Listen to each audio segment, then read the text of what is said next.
Bom dia, pessoal. Chegou o dia do último RH Talks desse ano para a gente falar de quê, né?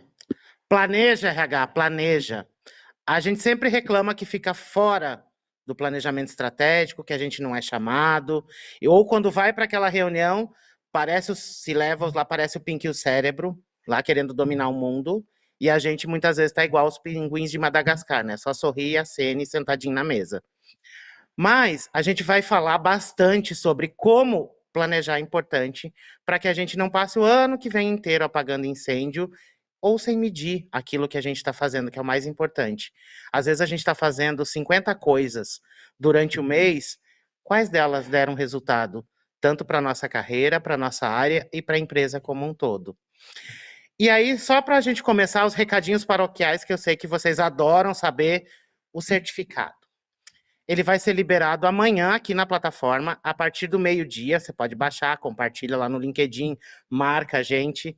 Os prêmios que tem MBA da Solids, tem um monte de cursos e vários acessos que a gente está liberando, vão ser liberados em até 60 dias, que é o período que a gente tem para apurar, para ver se não teve alguma fraude, algum problema. Então, espere esse tempinho que a gente vai comunicar a vocês por e-mail, dá aquela olhadinha no spam, para ver se não foi para lá, por acaso. Então, só calma o coração que a gente precisa apurar isso para entregar os prêmios, tá bom? Outro ponto, os patrocinadores prepararam uma série de materiais que estão disponíveis aqui na plataforma. É só você clicar no menu lateral aqui e conferir, conhecer um pouquinho mais dos produtos, serviços que eles têm e como eles podem ajudar você no dia a dia, seja você uma pequena, uma média empresa, seja você uma equipe de RH, ou tenham 10, 15, 20, 30 pessoas no seu RH. E o principal ponto aqui que eu quero tratar, para a gente começar esse primeiro papo, é que quando a gente fala de planejamento estratégico, a gente imagina uma mega empresa, aquelas corporações gigantescas, e nunca raciocina que pode, aí a gente numa pequena, média empresa, aquela empresa familiar, a gente precisa planejar também. Sentar com os decisores e entender, ano que vem vamos crescer 30%, qual que é o plano para o ano que vem? O que desse plano vai rebater para mim, RH? Mas com as minhas convidadas aqui para a gente colocar um fogo no palquinho, a gente vai debater principalmente como que o planejamento estratégico pode ajudar, pode ser a mudança, a chave de virada mesmo para pequenas e médias empresas. E para isso tenho 3 convidadas de peso aqui, a Távira, que é CHRO da Solids, a Mari Gaida, que é Head de People da Uncover, e a Gabi, que é mentora da Todas Group aí, para a gente debater isso. Mas eu vou começar com o fogo no palquinho aqui. A Mari, que gosta de uma gasolina, já está com o galão de gasolina guardado ali. Planejamento estratégico é só coisa de grande empresa, Mari? Não, pelo contrário. Muito bom dia para todos. Bom dia para as meninas que estão aqui com a gente hoje. E eu adorei a introdução que o Léo fez, porque a gente sempre pensa mesmo, né, que planejamento, conceitos e aplicação de conceitos de RH a gente vê mais em grande empresa. Na verdade, na pequena empresa é ainda mais importante, porque o recurso é mais escasso. Eu acho que dentro da grande corporação, a própria grande corporação, os processos e a estrutura, eles vão empurrando as coisas para as coisas acontecerem. Uhum. Não tem essa de que, se eu não fiz, alguém vai ver que eu não fiz e vai me cobrar e isso vai me empurrar. Na pequena empresa, se eu não fiz, ninguém vai nem ter ideia do que precisaria ter sido feito, né? Então a gente tem que planejar ainda mais. Planejar, pensar principalmente em dinheiro.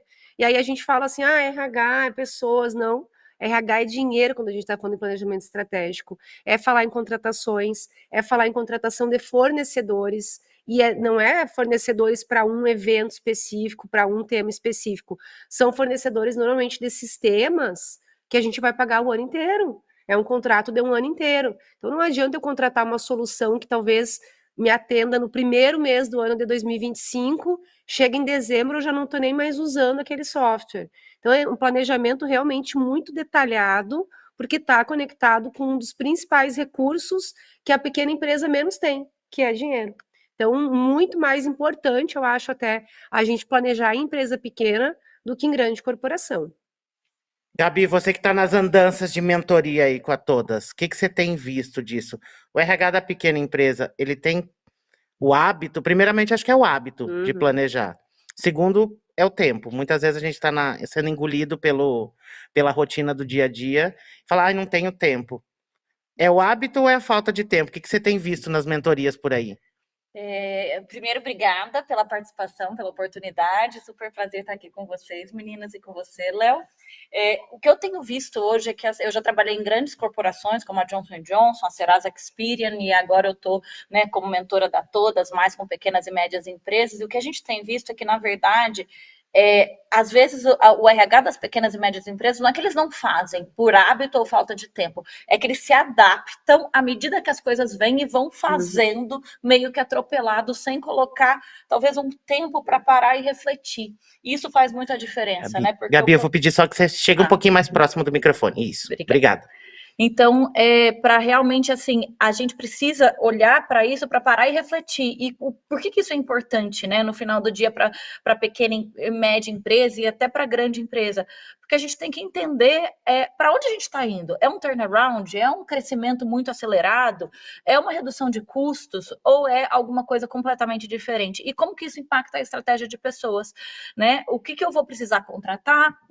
Né, a Mari falou muito bem, de contratação, de recursos e principalmente de investimento. O que eu preciso investir que talvez é mais de futuro, né? Que provocações eu preciso fazer para o negócio? Qual é o capability organizacional que talvez aquele negócio realmente vai precisar no futuro, né? Pensando aí talvez até em coisas mais de diversidade, de equidade de gênero. Se a gente não planeja para isso não é uma estratégia que a gente consegue fazer a curto prazo. A gente precisa de um pouco mais de planejamento de curto, médio e longo prazo. Então, você vai colhendo alguns resultados no curto prazo, mas são pilares de construção. Se você planejar, você consegue colher esses resultados muito mais aceleradamente.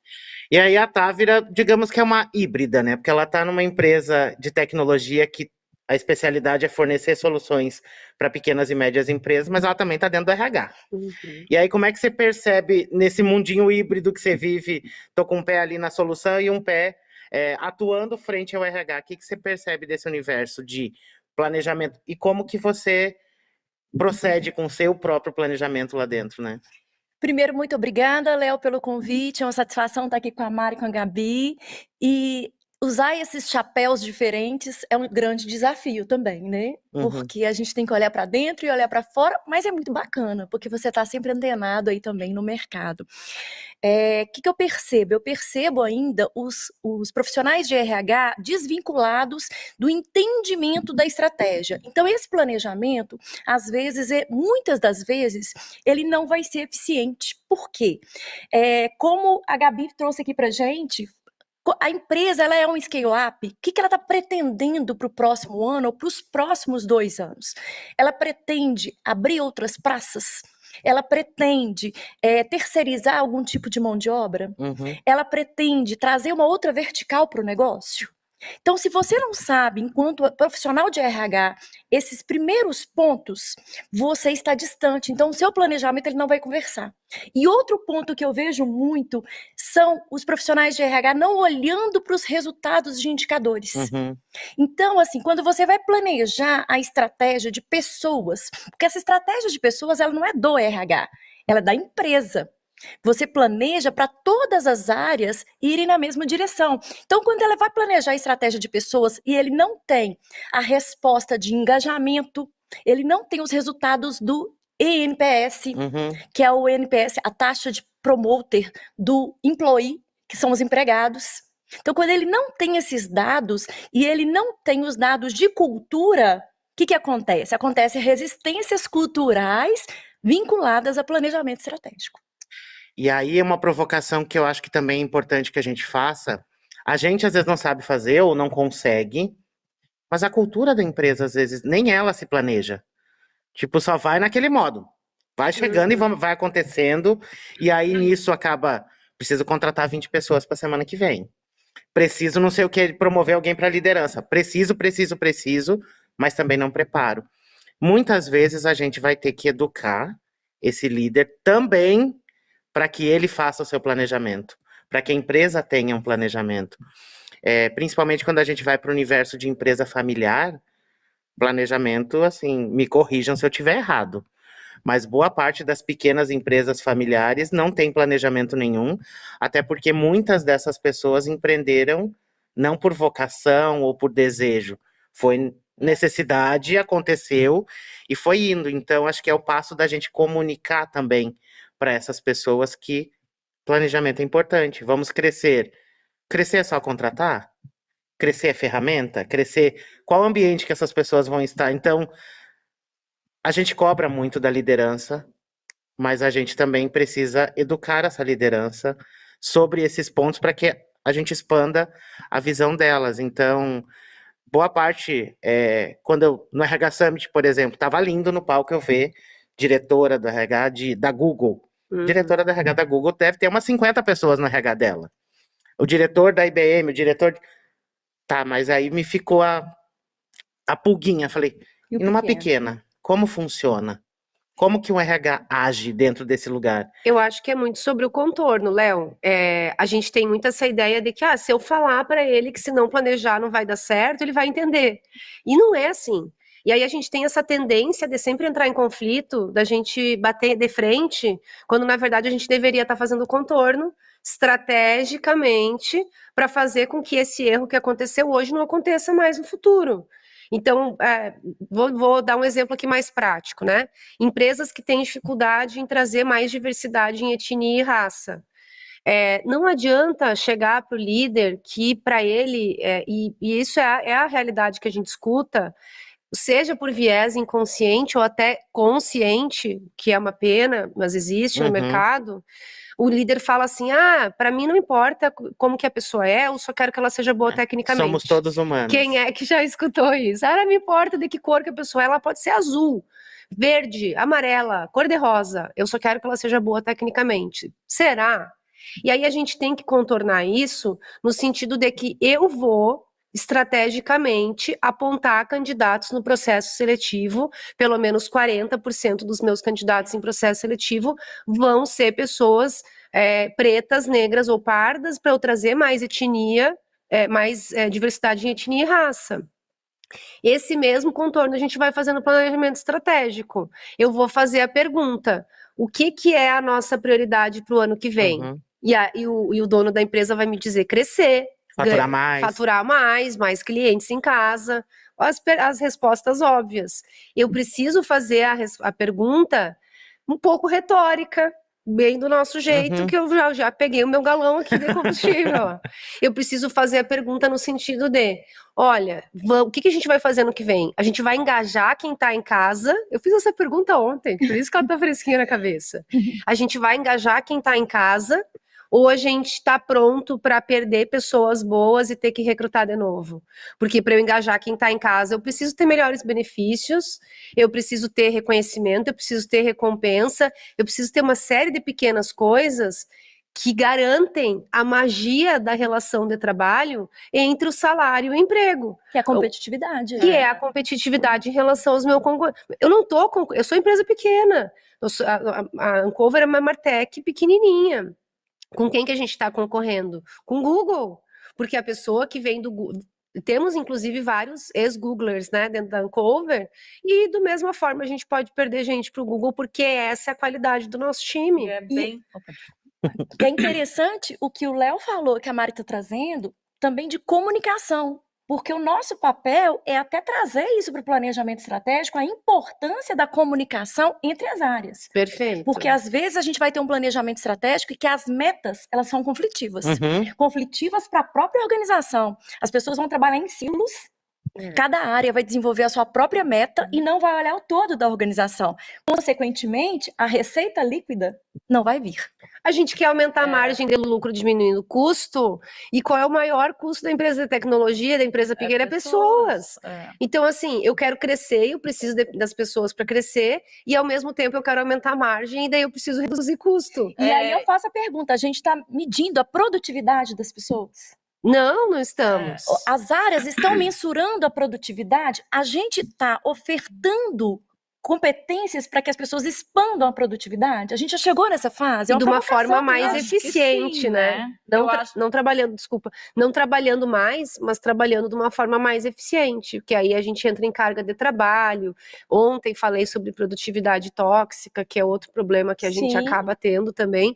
Então, não só medir, mas entender qual é o processo que eu posso mudar. Desculpa, Gabi. Não, e eu acho que uma coisa muito interessante que vocês trazem, né, de como que para mim é o mais difícil, né, é a gente equilibrar os objetivos de curto prazo com objetivos de longo prazo, né, porque muitas vezes é isso, o RH, ele trabalha, muitas coisas que a gente vai fazer no RH, ela não vai dar o resultado em curto prazo. Desenvolvimento de alta liderança feminina, né, que é que o trabalho que Todas Group faz, né, a gente tem tido resultados excelentes, vários cases de 98% de aumento da prontidão das mulheres após o programa da Todas, mas foi em um ano, foi planejado. Então, e aí muitas vezes a gente recebe alguns líderes, né, na Todas, a gente conversa com vários RHs e fala, mas para eu recrutar, demora mais recrutar altas lideranças, mas demora mais porque talvez a gente tenha um nicho mais difícil, porque a gente tem algumas coisas que estão fazendo aquele mercado estar mais difícil. Mas se eu tenho muito claro que aquilo para mim é importante, para minha inovação,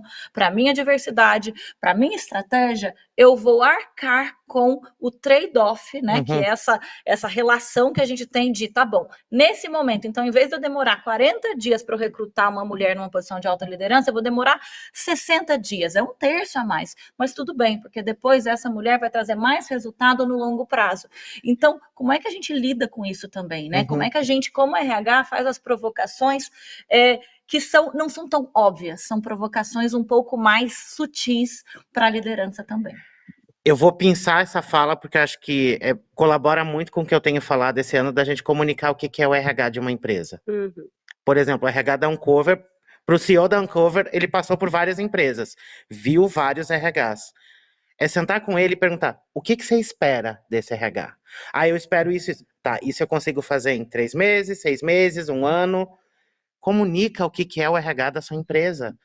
Cultura. Que a maioria de nós... É a coisa mais curto prazo que o gestor da empresa quer, e a gente sabe que não se constrói cultura com menos de 10 meses, 8 meses, 10 meses, para a gente começar a ver o que a gente quer que fique, e o que está errado, e a gente quer dar um jeito de tirar da operação. Não é só jogar no chat GPT, escreva o Cultura e Code da minha empresa. E cultura tem 90% de liderança. Sim. Que aí você tem a parte de qualificação dos líderes para os elementos de cultura e para as práticas de valores.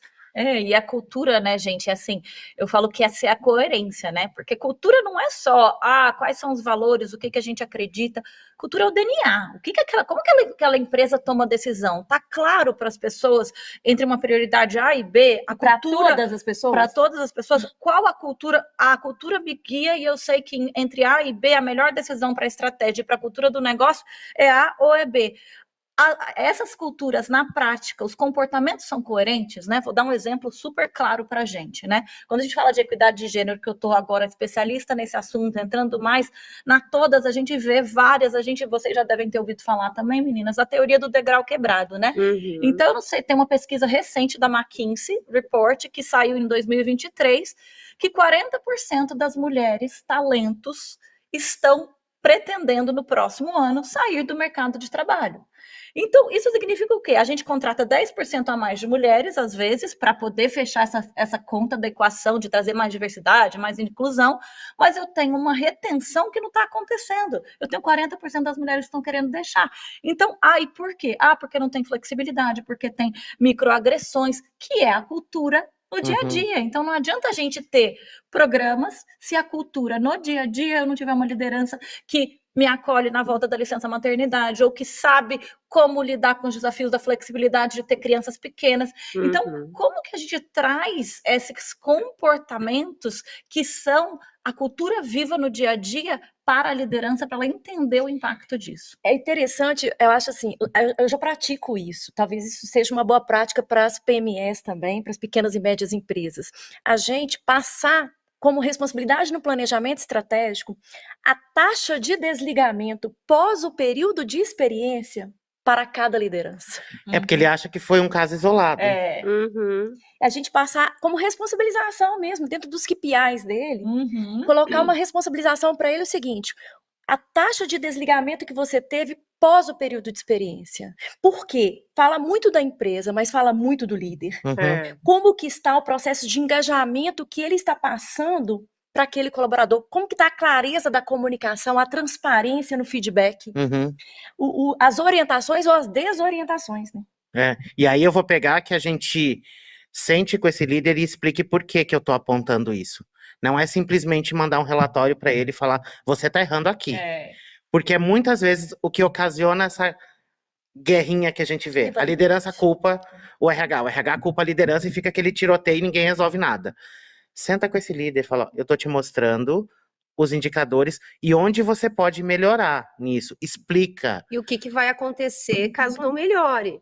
Exato. Eu adoro alternativas ser ele a tem? pessoa do eu falei. É. Nessas horas eu gosto, porque eu sei que eu já fiz o trabalho preventivo de, ó, se não melhorar isso aqui, o resultado vai ser invariavelmente esse. E os meus 12 anos em RH, meus 10 anos em tecnologia, eu tenho série histórica o suficiente para dizer que vai acontecer. É isso aqui que vai acontecer. Tá preparado? Uhum. Então, eu acho que nisso a gente compartilha a responsabilidade. É. O problema de culpar a liderança ou culpar o RH é quando não tem parceria. Sim. É Aí isso. fica procurando o culpado, mas ninguém procura a solução pro negócio. É isso. E eu acho que uma parte muito importante, Léo, é a gente entender que a gente trabalha para o negócio, né? Uhum. A gente trabalha com eles, para eles. Então, assim, qual é acho que, né, as parcerias estratégicas mais importantes que eu tive foi assim, ó, as alternativas são essa. Isso daqui, né, o que a Mari falou. Isso daqui vai gerar isso de ônus e de bônus. Isso daqui vai gerar isso daqui de uma prática super sustentável, isso daqui de talvez algum resultado ruim. Qual é, o que nós, como grupo de liderança, porque eu acho que o papel do RH também é ser facilitador de provocar essas grandes questões. Não existe uma resposta certa sempre, depende do momento da empresa, depende da cultura, depende de como está a liderança, de como está aquela empresa naquele momento, de quão madura aquelas lideranças estão para tomar alternativas A ou B, mas como grupo, o RH ajuda a pensar quais são as alternativas e quais são os ônus e bônus que eu vou ter e qual escolha eu quero fazer, né? Para curto e médio e longo prazo. A escolha que eu quero fazer agora é, talvez, né, eu tenho um exemplo bem prático agora da última organização que eu tive, que a gente fez uma escolha estratégica de trazer mais etnias, né, e de trazer mais mulheres. E a gente recebeu muitas perguntas, mas e aí, quando tiver uma posição, talvez a gente vai perder alguns homens que estejam prontos? Sim, nesse momento a gente vai, porque nesse momento é isso que quando eu vou precisar de um engenheiro de dados, eu não vou lá e busco um engenheiro de dados, porque é isso que eu preciso. Quando eu estou precisando de mais diversidade, eu vou lá e vou buscar uma mulher, ou vou buscar uma pessoa preta e parda. Então, eu vou sim fazer escolhas para poder ter aquele momento e isso ao longo do tempo e reverberando para a cultura da empresa. E aí um impacto, a gente falou de comunicação, falar de liderança, cultura, mas às vezes a gente faz um esforço gigantesco lá para a ponta, para o colaborador que está lá na ponta, o pessoal que está na linha de frente, e esquece do líder. Primeiro que a gente não vende a ideia para o líder, que se ele não comprar a ideia, a gente já era. Aquela velha frase de que a cultura come a estratégia no café da manhã, é sobre a liderança, tá? É sobre a liderança. Porque se a gente inventar 1000 programas e não convencer a liderança de que aquilo é importante, desculpa, vai sair da sala e o líder vai acabar com tudo que você fez. Então, primeira coisa, acho que a grande virada de chave que a gente tem dentro das empresas são os líderes. É por eles que a gente muda as coisas e é onde a gente tem um gap gigantesco. A gente não vai ter líderes para os próximos anos. A próxima geração não quer. Viu a gente surtando e não quer. A liderança é o nosso primeiro time, né? É? A gente acha que é o time que está abaixo da gente, que é o nosso time. Uhum. Eu sempre dou exemplo. Vamos pegar uma pequena startup, que é o meu chão. Se der um problema, o investidor a gente não conseguir fazer uma captação de uma rodada de investimento, deu um problema, a gente tem que fazer um layoff. A gente vai demitir a base e só vai ficar a liderança. E aí, esse líder de operações, sei lá, que fazia antes com 20 pessoas, vai fazer sozinho. Em quem que ele vai buscar ajuda? Nos próprios pares. Uhum. Então, o nosso time número 1 é o time da liderança, são os nossos pares. O time que está abaixo da gente, nós como líderes de RH, é o nosso segundo time. A relação é outra. Então, acho que o que a gente acaba fazendo, por ego, inclusive, a gente fica muito apegado aos moldes, às estratégias, às práticas de RH, e a gente esquece de ser líder junto com os nossos pares. Ah, não, mas o RH ele está aqui só para aplicar a ferramenta, ele está aqui só como suporte, como staff. Uhum. Não, o RH tem que entender do negócio, se posicionar dessa forma e ser mais firme mesmo na parceria que ele tem com o par que é líder junto com ele. E é interessante, Mari, porque às vezes, eu acho que por muitas vezes, e eu me coloco nisso, eu quero um dia falar um podcast só dos erros que eu cometi, que são inúmeros ao Adorei a vivo, ideia. Uhum. inúmeros. Então, muitas vezes eu já cometi um erro de trazer a responsabilização da gestão de pessoas para o RH. Uhum. O RH ele não é responsável pela gestão de pessoas. No pacote de liderança, tem uma competência que ela é muito forte e ela representa a maioria do resultado que vai vir, que é a gestão de pessoas. E talvez por ego. Então eu assumo o erro aqui, publicamente, que já errei muito na minha carreira. Hoje eu entendo que o papel do RH é trazer para aquele líder ser o melhor líder de gestão de pessoas, para que ele entenda que o processo de feedback ele precisa ter dado em 48 horas, porque senão ele vai perder o time. Uhum. Que o processo de feedback tem que vir com um acordo futuro. E para que a gente, como RH, eu coloco o meu chapéu aqui na primeira pessoa, entenda que às vezes a dor dele Perdão. A gente tá todo mundo mal da fumaça aqui, né, Távira? São Paulo, chegou todo mundo mal hoje de manhã. Ele está sem uma mão de obra e está gerando hora extra, e está gerando não vem o resultado, está gerando índice de absenteísmo alto, e eu estou falando para ele que ele tem que fazer um ciclo de AVD. Então eu não estou conseguindo captar o que ele precisa, e eu estou ofertando algo que ele não precisa e ele não quer. Então a gente vai ter uma resistência, porque o meu olhar está errado. Porque eu tenho que fazer acha que as ferramentas são maravilhosas. Eu tenho que fazer, porque de onde que vem isso? Que eu tenho que fazer o ciclo de AVD para toda empresa ao mesmo tempo. Eu tenho que entender as particularidades, eu tenho que entender o que cada líder precisa para o resultado do negócio. E você sabe uma coisa, Távira, que você trouxe que eu acho que é importante? Às vezes são coisas tão simples como o que tá, né? Vamos entender esse cliente da mesma forma, né? Que as empresas vão lá entender o seu cliente. O RH tem como cliente interno os líderes. Então, o que falta para o líder hoje em dia? Qual que é o maior problema? É tempo. É tempo, né? É tempo, é fazer boas escolhas. Se a gente está falando que o processo de RH, para ele colocar lá no sistema, vai demorar mais 3 horas, será que é isso que está gerando a valor agregado? Ou é a conversa? Então, teve um processo que eu mudei recentemente e a gente eliminou mais de 1.000 horas de trabalho dos líderes, simplesmente tirando a obrigatoriedade de colocar no sistema 5 vezes no ano o feedback. Sim. Mas a gente acrescentou que as conversas significativas de feedback teriam que acontecer. O sistema não precisava podia ter só alguns pequenos insights para as pessoas lembrarem, mas as conversas com transparência, com feedback, que leva essas pessoas para entenderem o que elas podem fazer melhor, né? Conversas e ajudar esse líder a ter mecanismo, né? Porque para a gente ainda é muito difícil ter conversas transparentes e significativas. Então, como é que a gente mostra que isso é para o bem da pessoa, conversas genuínas? Então, focar no que realmente importa e não nos processos que talvez sejam muletas. Menos avaliação de performance, mais check-in de comportamento. Eu acho que isso é o principal. A gente é muito apegada à ferramenta por causa de ego do RH. Mas é que eu tenho que aplicar a ferramenta e o líder não preenche e a gente vai lá e fala, fulano e tal, não preencheu. Não preencheu porque não quis. Não preencheu porque não quis, porque não é útil para ele. E se o RH não está sendo útil para o líder, o RH está errado. tá errado. Se o líder não vê valor na ferramenta que o RH está propondo, Não o problema não é o líder, o problema é o RH. Vai mudar essa ferramenta, vai acabar com esse negócio, vai fazer check-in, vai fazer conversa, vai se dedicar. Ai, mas é que é muita gente.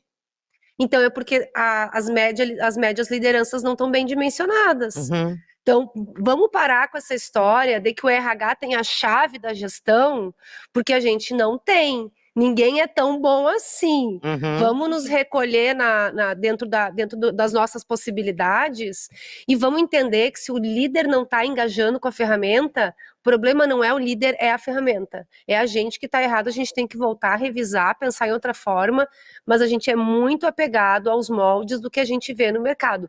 Principalmente empresa pequena, eu acho. É. Principalmente empresa pequena que está sempre tentando se inspirar em grandes corporações e não pensa na sua realidade, no que cabe ali dentro da sua realidade. Agora se desbloqueou uma memória do meu passado. Olha! Com uma gestora que eu tive quando eu era de treinamento. Eu passei um dia inteiro treinando pessoas na sala e quando eu voltei para minha sala tinha um e-mail. Você não preencheu seu checklist hoje. O que era mais importante? Eu preencher o checklist ou eu treinar todas as pessoas que iam começar num produto novo no dia seguinte? Falei, tá, né? Falei, tá meio descolado isso daqui da realidade, mas tá tudo bem. Culminou que depois eu acabei indo para outra área porque eu não consegui mais trabalhar dentro dessa dinâmica. E o ponto que você traz, startup adora um cargo glamuroso, né? Ai, mestre chique, né? Jedi. Adora, né? Eu ainda queria, gente, eu queria ver um desafio do LinkedIn, se eles cruzassem informação da carteira de trabalho ou do contrato Com o com o cargo. cargo que tá no LinkedIn. Tinha muito head que ia virar assistente em 2 horas, tá? É. E aí a brincadeira que eu faço, que acontece muito em startup. Tem muito head para pouca rende. Uhum. Tem muita gente ali, nossa, sou head. Cara, e o head vai ter que botar a mão na massa. Massa, isso. Não tem mais aquela situação de que só fica apertando o F5 para ver se rolou. E da mesma forma, o RH também não fica só no F5. Não preencheu ainda. Cadê o seu one-on-one registrado? Cadê? É. E o cara tá cuidando de 50 pessoas sozinho lá na ponta. E é o ponto que muitas vezes a gente fala de sai da sala, faz o exercício, vai um dia trabalhar na operação, arruma um cantinho sentado lá, umas horinhas. Quando você chegar, qual que vai ser a reação do povo? Assustado, vai achar que vai ter demissão, o líder vai ficar não pode caminhar incomodado. com o papel na mão, essa é a regra, né? É, RH caminhando com o papel na mão no meio da empresa é demissão na Pronto. certa, né, Léo? Senta lá, entende?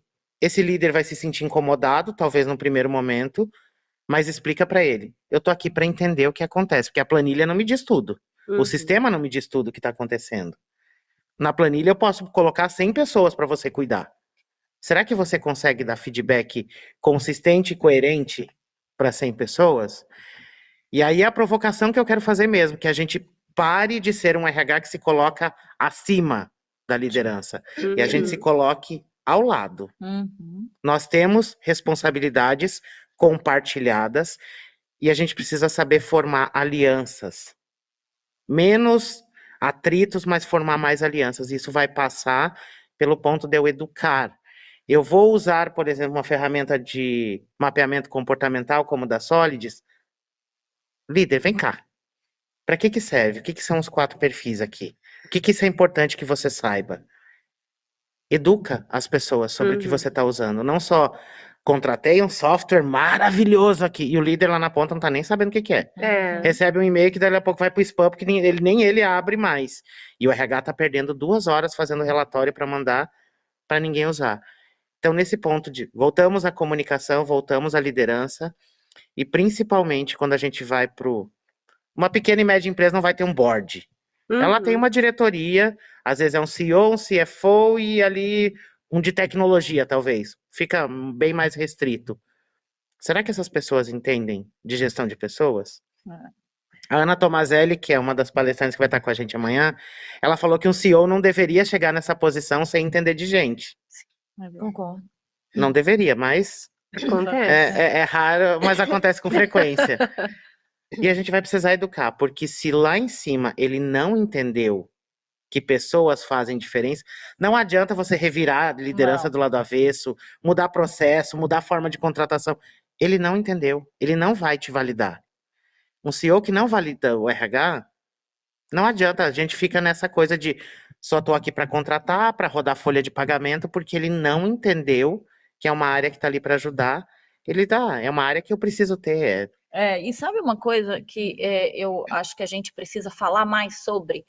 Principalmente em temas, né? A gente tem visto muito essa questão da diversidade, equidade e inclusão, e tem gerado, às vezes, uma repulsa, às vezes, nos líderes, porque eles não sabem, ele tem medo de cometer erros. Então, mais do que educar, vamos juntos e vamos errar juntos, sim, porque iremos cometer erros ao longo da jornada. E se a gente cometer os erros talvez mais rápidos, a gente corrija mais rápido. Então, acho que é muito importante a gente trazer um ambiente seguro de confiança. O RH não pode ser a polícia que vai falar, líder, você fez errado. O RH pode ser um parceiro e falar, será que você poderia ter pensado e refletido sobre o impacto do que você falou nas pessoas? E aí a gente traz para ele como uma reflexão, mas como um parceiro de tipo, no one-to-one, mas não em público. Então, como é que a gente ajuda esse líder a entender a importância dele, a entender o impacto das ações dele, mas sem culpá-lo, porque às vezes ele não foi educado para isso, ou ele não teve as experiências de diversidade. Então, nas questões, né, de equidade de gênero, a gente vê muito, assim, eu não sabia, eu vou dar um exemplo concreto. Vários líderes me perguntam, Gabi, não, eu não vou promover essa mulher agora porque ela está voltando de licença, eu acho que ela não vai querer viajar.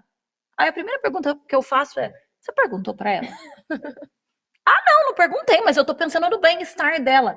Você está pensando no bem-estar dela por ela. E não conversando com ela, né? Então, né? Aí ele faz um que é assim, nossa, é verdade, deixa eu perguntar. Então, são coisas tão simples como essa que às vezes fazem a diferença. Então, não é que o líder tá errado, é que ele talvez ele não aprendeu ainda. Então, vamos junto aprender sobre isso. Vamos perguntar?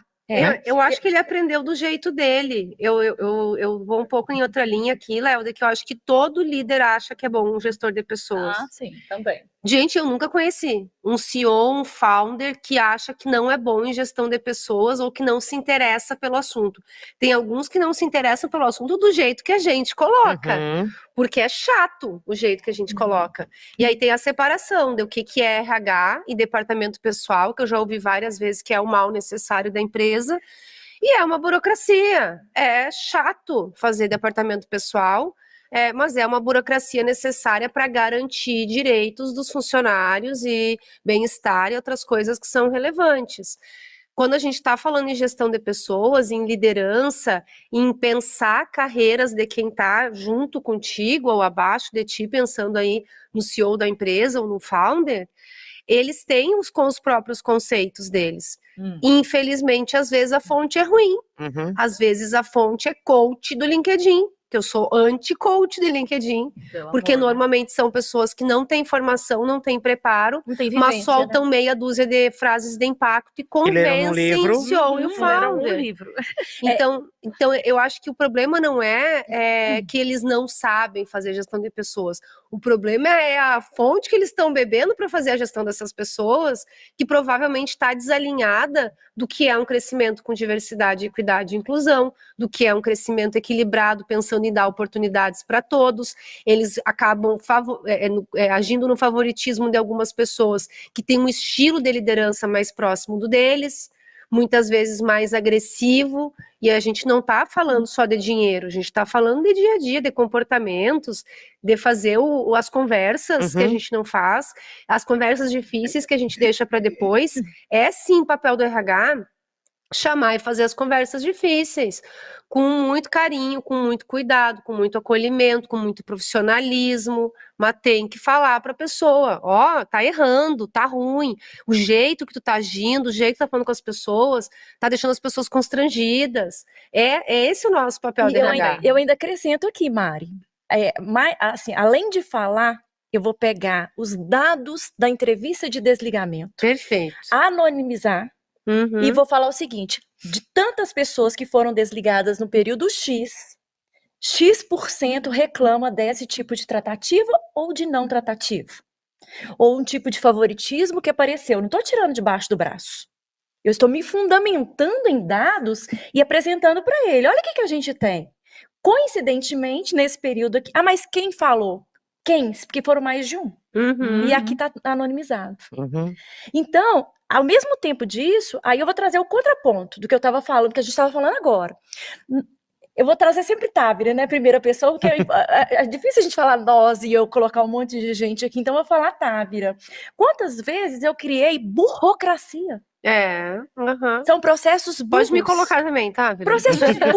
Processos burros que, como o Léo falou aqui, tinha que preencher uma planilha que não ia dar em nada. Uhum. E as pessoas não vão engajar em burocracias. Então, será que nós, agora eu trago para nós, que eu já me fiz a reflexão de eu, né?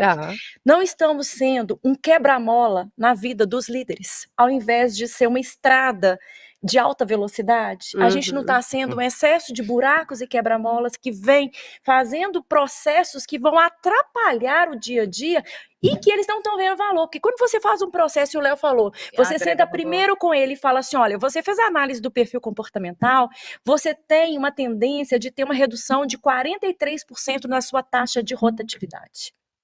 Está provado aqui.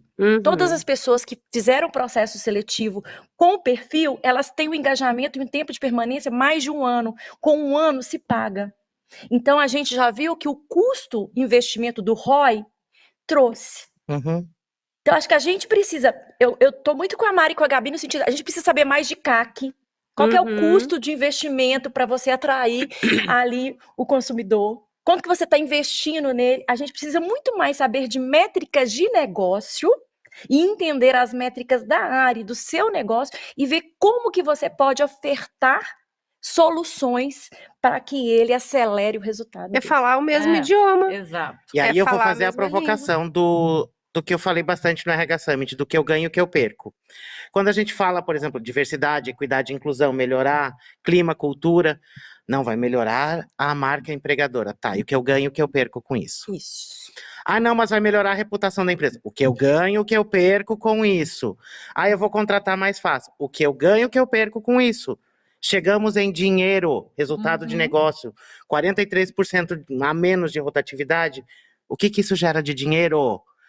Você vai ver que muitas vezes você não tem budget porque você não sabe defender. Volta lá. Eu reduzindo o custo com rotatividade ou com afastamento, no caso de saúde mental, saúde do colaborador, eu economizei, tô chutando. Tem uma pessoa que citou que estava economizando no ponto de rever uma questão trabalhista, R$15 mil por mês.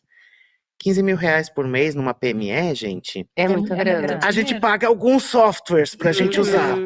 E você sabe, Léo, o que mais, né? A gente tem que falar a língua do negócio, então, assim, né? Qual vai ser o resultado no final do dia, né? Que vai ser medido? Vai ser o EBITDA, vai ser o crescimento da margem, vai ser o crescimento da receita. O que tá todo mundo apontando para o mesmo norte? Todo mundo sabe falar sobre isso e todo mundo sabe que escolhas eu vou ter que fazer, porque se eu preciso aumentar mais receita, eu vou investir em marketing, eu vou investir em mais pessoas, vou contratar mais gente. Não dá, porque eu tenho pouco dinheiro para investir. Então, o que vão ser essas escolhas? E aí a gente tem que pensar muito bem, né? Na equidade de gênero, quando a gente fala assim, por que a gente está fazendo equidade de gênero? Por quê? Por que isso é importante? Não adianta a gente falar o RH, porque é importante, porque é o certo a se fazer. Não é só o certo a se fazer. É porque traz as empresas que investem em equidade e inclusão no conselhos e nas suas altas lideranças têm, na pesquisa da McKinsey, 21% a mais de lucratividade.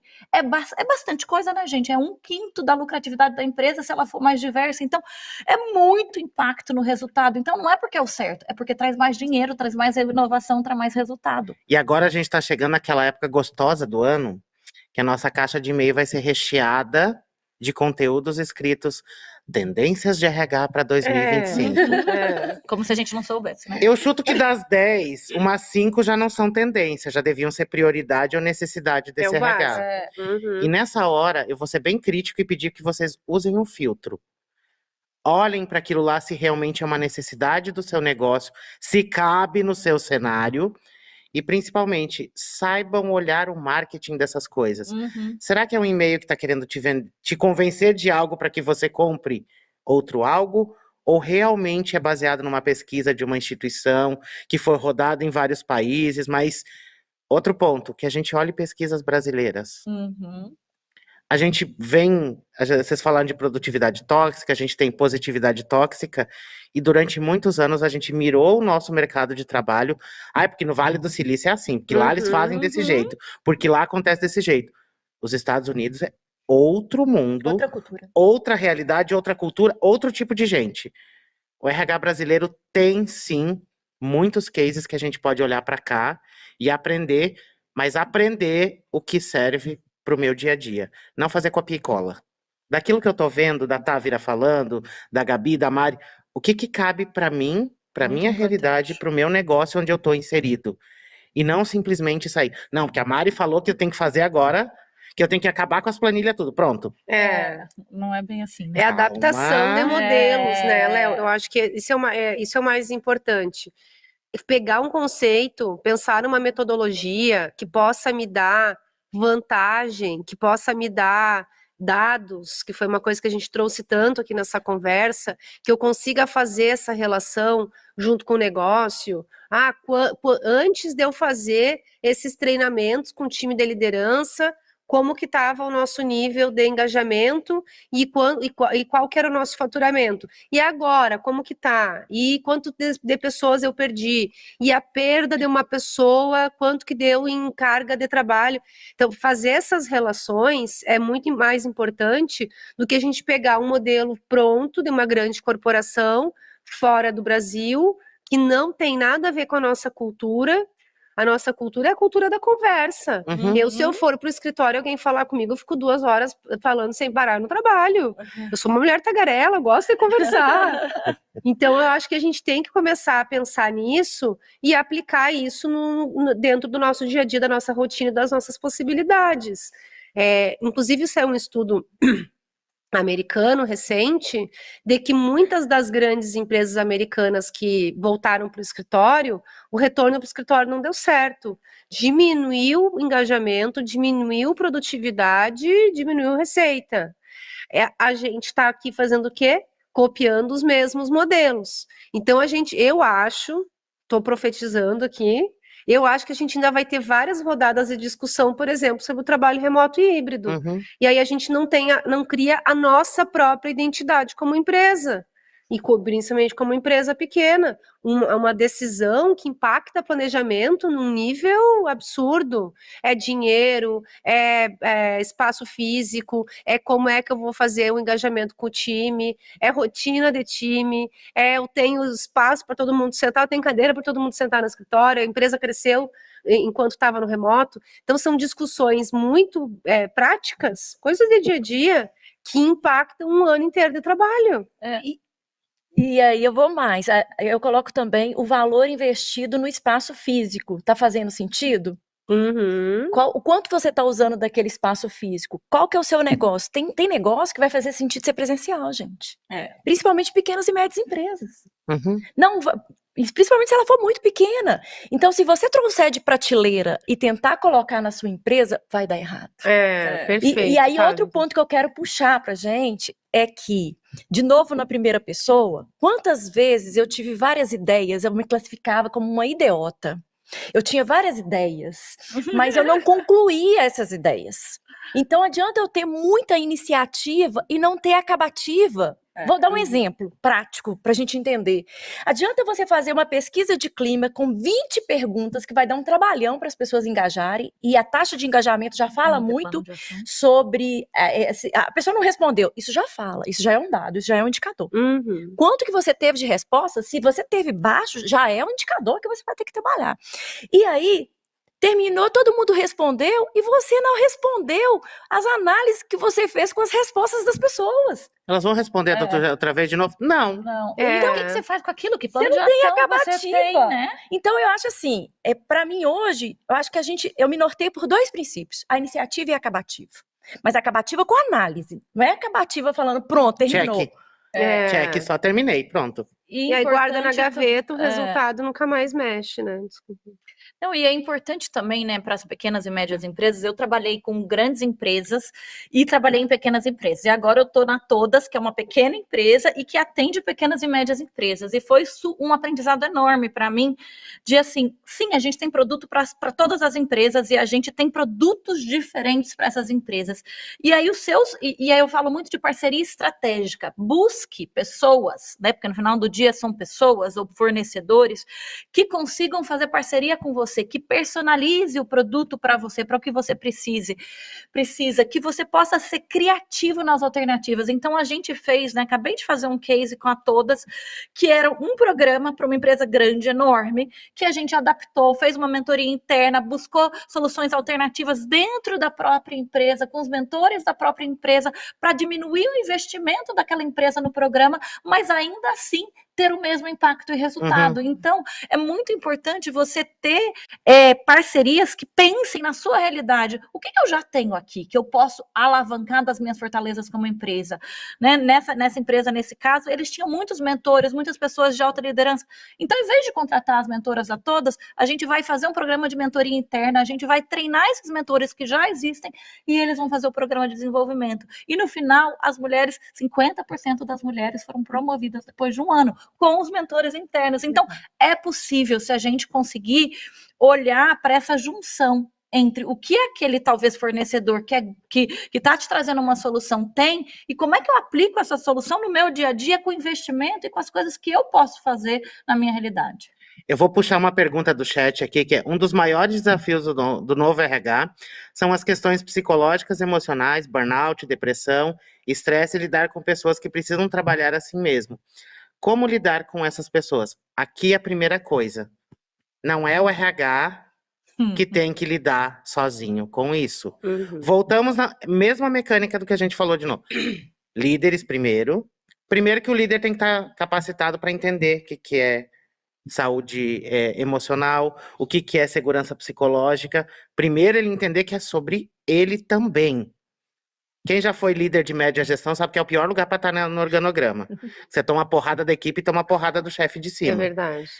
Para que ele consiga ouvir a pessoa e não julgar aquela pessoa que está num estado emocional frágil como mais fraco, incapaz, ou ele ir para o primeiro da fila quando tiver um layoff, porque ele é fraco. Então, vamos começar pelos líderes. E eu tô falando líder, a alta administração tem que saber que isso é um problema de negócio, não é um problema de RH, não é papo de psicólogo. Vai lá no seu DP. Quantas pessoas foram afastadas nos últimos meses? Quanto que isso representou de custo? Eu já falei isso algumas vezes. A pessoa que está afastada, ela está sendo remunerada e ela não está sendo produtiva. Ou seja, a empresa está perdendo dos dois jeitos. Quantifica, faz cálculo e mostra. Às vezes, contratar mais uma pessoa vai sair mais barato. Você usar uma plataforma de saúde do colaborador vai ser mais lucrativo, vai ser mais barato do que essa quantidade de gente. Voltamos lá para os dados e voltamos para a liderança, da gente comunicar e formar essa liderança. Porque, primeiro, líderes doentes adoecem equipes. Primeira coisa. Você não vai conseguir atingir, às vezes, 50 colaboradores. Mas se você conversar com 4 líderes que atinjam 50 colaboradores, mais fácil, né? Então, é essa provocação de volta para os dados, quantifica, fala de dinheiro, que quando você bater na porta do CEO, ele vai querer saber dinheiro. CFO, que é a guerra dentro das empresas, né? O RH quer e o CFO, porque a meta do CFO o que é? Quanto menos custo tiver, melhor. Qual que é o maior custo de uma empresa hoje? Pessoas. Você já sentou para conversar com o seu financeiro?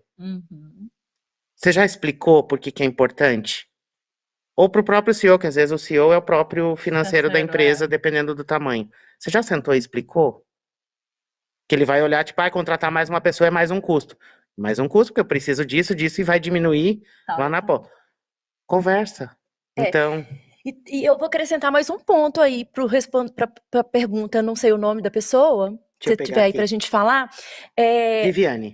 Viviane, outra boa prática que eu posso compartilhar com você é a saúde emocional, ela é um conjunto do que a pessoa está fazendo na vida pessoal dela, com a carreira dela com o tipo de liderança que ela está tendo com a organização que ela participa. Uhum. Então, eu falo que tem muitos elementos ali.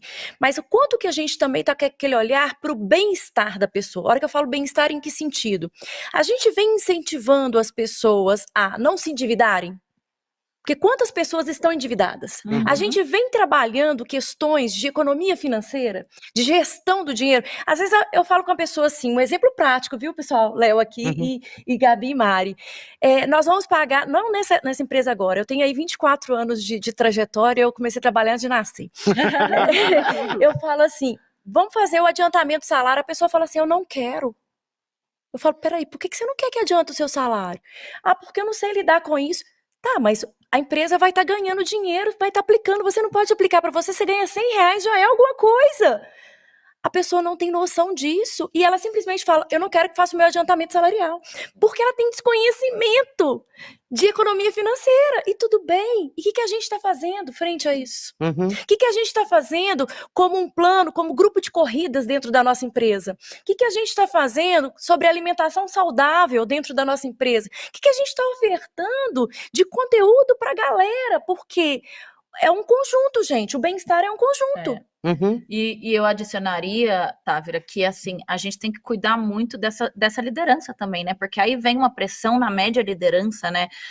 E até para quem está na linha de frente da liderança das pequenas e médias empresas, a culpa, a responsabilidade é do líder que está cobrando, que está ali colocando prazos e tal. Mas como é que a gente olha para essa relação e fala, bom, tem uma pressão aqui de negócios e eu tenho uma questão aqui de saúde mental. Como é que eu vou fazer para que essas duas pessoas entendam o que é um bem comum que vai dar? Não, ó, eu consigo flexibilizar aqui no prazo de entrega do seu projeto, mas eu não consigo flexibilizar em tal coisa. Então, a gente estimular conversas mais transparentes e também trazer para o líder que ele não precisa ir sozinho, né? Porque a gente tem especialistas, psicólogos, RH que podem ajudar a fazer essas conversas, porque muitas vezes o que eu vejo é que o líder não sabe lidar com essa questão, e aí o que ele faz? Ele empurra para baixo do tapete, ele sabe que alguma coisa não tá bem, e ele vai meio que, tá bom, deixa assim, depois eu vejo como é que o RH resolve. E aí a gente, na verdade, tem que todo mundo junto, o RH, o líder, a pessoa, temos um problema, tá acontecendo isso na minha vida pessoal, na minha vida profissional, a minha vida profissional tem sido um gatilho. Bom, então que alternativas eu tenho para lidar com isso? Né? Porque às vezes a empresa não vai ter alguma coisa que a empresa não vai poder esperar, mas ela consegue talvez flexibilizar outras coisas. Então acho que é muito importante a gente ter conversas com a liderança de que existem alternativas, de que ela tem que pôr na mesa o problema e de que as pessoas também têm que criar um ambiente de confiança de que está tudo bem falar sobre sua saúde mental no ambiente de trabalho. Mas eu não sei se essa é desculpa, gente, eu vou um pouco na contramão aqui. Eu não sei se essa é a realidade da pequena e média empresa. Quer dizer, da média, sim. A pequena empresa, ela não vai ter um psicólogo para conversar com o líder. Ela não vai ter a possibilidade de fazer educação financeira. Eu acho que até educação financeira é muito mais contexto de vida do que só conhecimento. Muitas vezes a pessoa cresceu num ambiente de escassez e é difícil para ela trabalhar na abundância, pensando em, eu vou segurar isso aqui para depois render. Muitas vezes ela está com tanta dívida para trás que é contexto de vida, né? E aí eu acho que a gente, na pequena empresa, forçadamente, por falta de recursos, de pessoas, de tempo, de estrutura, porque tudo precisa dar certo muito rápido, a gente tem que acertar mais do que errar. A gente pode errar em empresa pequena também, mas a gente tem que acertar mais do que errar. Eu acho que não tem mais, não tem ainda, talvez, uma estrutura para mais estruturas de aprovação, para validação. A gente tem que fazer e tem que dar certo. Então, eu acho que é mais o momento da empresa e talvez a gente não tenha uma estrutura tão boa dentro da pequena empresa para dar essa resposta ao líder, para dar essa estrutura toda para o líder. E aí acho que é mais conversa franca, né? O RH, ele assusta. Uma conversa com o RH, ela formaliza uma questão que às vezes nem é uma questão, que às vezes é um dia ruim, é um dia que eu acordei rabugenta, Eu acordei rabugento, eu tava de mal com a vida, aconteceu alguma coisa na minha vida pessoal e eu transmiti isso pro trabalho. Se a gente leva isso para uma conversa com o RH e o RH intervém na gestão desta pessoa na operação, Aumenta. aumenta o assunto, fica mais grave e às vezes é só um dia ruim. Então eu acho que na empresa pequena a gente precisa ser criativo, de não ter a estrutura do contexto, de não ter os recursos, e ao mesmo tempo a gente tem que orientar o líder, que é o trabalho com a média liderança, e deixar com que as coisas aconteçam. Esse líder, inclusive, ele vai ter muito mais contexto da vida dessa pessoa do que o RH, porque ele está ali no dia a dia, ele sabe detalhes da vida da pessoa que provavelmente o RH não sabe. Então eu acho que, e aí eu vou me encaixar dentro da pequena empresa, na pequena caixinha da pequena empresa. A gente tem que ter criatividade, a gente tem que ser humano e saber que às vezes não é não aumentar as coisas, como a Távira disse, mas a gente manter as coisas no pessoa. Tem problemas, que tem contexto de vida. A gente não tem a resposta para tudo nos problemas dos outros, nem nos nossos, né, infelizmente. Então, acho que é mais nesse sentido. E saber, né, acho que como RH também, né, acho que, Mari, eu concordo plenamente, mas também ter uma parte de saber assim, até aqui eu como líder consigo ir.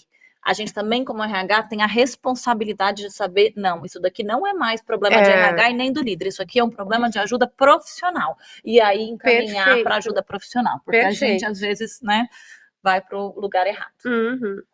Gente, acabou nosso tempo. Esse papo ia render bastante, mas quem sabe a gente volta para falar dos nossos erros e tropeços do passado. Adoro. Casos de família, versão RH. Amei! Para a gente conversar bastante sobre isso, mas acho que é importante, fica aqui os pontos. De primeiro a gente vai no líder. Vamos mirar no líder, vamos mirar na comunicação, e aí a gente consegue melhorar todo o resto. Então, vamos ser mais assertivo. Direto no líder primeiro. É ele que é a pessoa que vai fazer a mudança. E, por favor, não pega essa bandeira só para você, que você é o salvador da pátria da empresa. Não é você que tem que fazer tudo. Você tem que propiciar que as pessoas sejam capazes de fazer. Não pega essa bandeira, não pega essa carga para você, que não vai dar certo. Meninas, obrigado pelo papo, por tantos insights. Depois eu quero fazer uns cortes aqui, porque acho que a gente botou bastante fogo no parquinho. Obrigada, pessoal. Obrigada, pessoal. Menina, pessoal, a gente volta. Opa, desculpa. Pessoal, a gente volta já já, e o próximo papo é: precisamos crescer. Quem que lidera isso? Então, fica aí, já manda a perguntinha também no chat. Obrigado, meninas. Obrigada.